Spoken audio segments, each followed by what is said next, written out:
Dans l'évangile de Jésus-Christ selon saint Marc. En ce temps-là, Jésus et ses disciples arrivèrent sur l'autre rive, de l'autre côté de la mer de Galilée, dans le pays des Géraséniens. Comme Jésus sortait de la barque, aussitôt, un homme possédé d'un esprit impur s'avança depuis les tombes à sa rencontre. Il habitait dans les tombeaux et personne ne pouvait plus l'attacher, même avec une chaîne. En effet, on l'avait souvent attaché avec des fers aux pieds et des chaînes, mais il avait rompu les chaînes, brisé les fers, et personne ne pouvait le maîtriser. Sans arrêt, nuit et jour, il était parmi les tombeaux et sur les collines, à crier et à se blesser avec des pierres.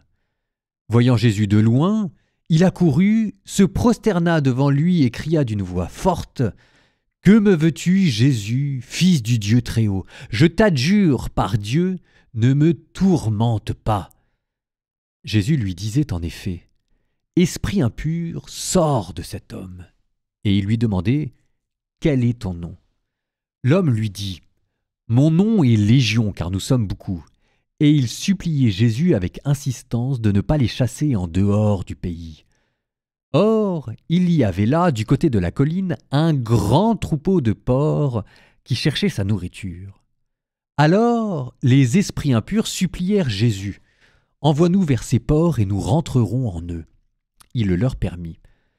Ils sortirent alors de l'homme et entrèrent dans les porcs. Du haut de la falaise, le troupeau se précipita dans la mer. Il y avait environ 2000 porcs, et ils se noyaient dans la mer. Ceux qui les gardaient prirent la fuite. Ils annoncèrent la nouvelle dans la ville et dans la campagne, et les gens vinrent voir ce qui s'était passé.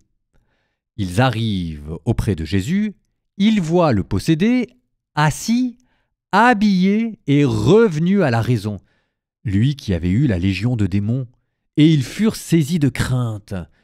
Ceux qui avaient vu tout cela leur racontèrent l'histoire du possédé et ceux qui étaient arrivés au port. Alors ils se mirent à supplier Jésus de quitter leur territoire. Comme Jésus remontait dans la barque, le possédé le suppliait de pouvoir être avec lui.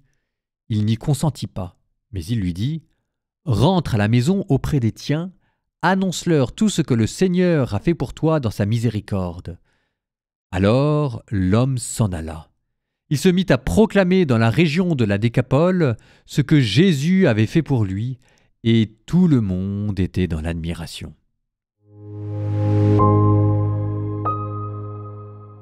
Pauvre petite bête, tiens! Cela ne cesse de me surprendre. Enfin, je veux dire, pourquoi est-ce que les démons, la première chose qu'ils font quand ils voient Jésus, c'est d'accourir auprès de lui? Normalement, ils ne sont pas censés se haïr, se fuir et se détester. Enfin, que Jésus les pourchasse pour les chasser, je comprends. Mais que les démons, entre guillemets, aillent chercher la petite bête et viennent attirer sur eux les exorcismes, non, ça vraiment, je ne comprends pas. À moins que, il y a peut-être une raison à cela. Les démons ne seraient-ils pas en train de souffrir? Regardez ce qu'ils disent à Jésus. « Ne nous tourmente pas avant le temps fixé. » Ne nous tourmente pas, ça veut dire qu'ils sont tourmentés. Ça veut dire qu'ils souffrent. Et en fait, c'est peut-être pour ça qu'ils vont voir Jésus. Si jamais je puis dire, vous m'excuserez, l'image, elle n'est pas très bien venue, mais elle me permettra de bien faire comprendre ce que j'ai en tête. C'est comme une piqûre de moustique. La piqûre de moustique, on sait que si jamais on la gratte, ça va simplement faire enfler la piqûre de moustique. Mais pourtant, on ne peut pas s'empêcher de gratter cette piqûre parce que précisément, elle nous gratte. C'est de la même manière que les démons ne peuvent pas s'empêcher d'aller vers Jésus. Ils ont bien reconnu Jésus. Ils ont reconnu Jésus, la phrase nous dit pour ce qu'il est le Saint de Dieu, mais dans la tête d'un démon, Saint de Dieu, ça veut dire quelque chose de très précis.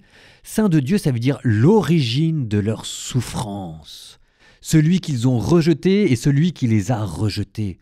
Celui qui les a amenés au plus profond de l'enfer et celui qui leur a prouvé leur orgueil et la superbe. Saint de Dieu, c'est l'origine de la souffrance des démons.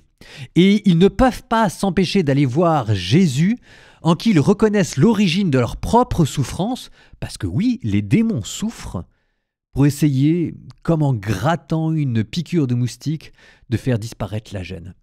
Évidemment, c'est le contraire qui arrive. Je ne dis pas ça pour que nous plaignions les démons. Au contraire, les démons souffrent d'une haine. Ils souffrent de voir le bien exister. Puissions-nous, comme Jésus, les exorciser.